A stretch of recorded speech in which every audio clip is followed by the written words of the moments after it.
चौक मधुबनी। अब हमारे ख्याल कर रही है, अब हमरा तो के लग रही है,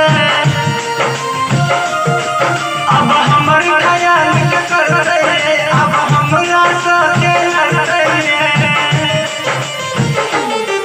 दिल खुश सोनू के छोड़, दिल खुश जीनू के छोड़ आसी तल के भासे गई है। हमरा बिना का जीले बे, हमरा बिना का जीले बे, हम बिना कोना जीवे।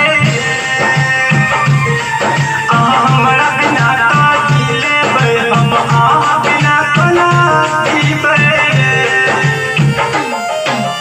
तोरी का जाई त जाऊं ना। रूपम रिकॉर्डिंग स्टूडियो जीवा चौक मधुबनी।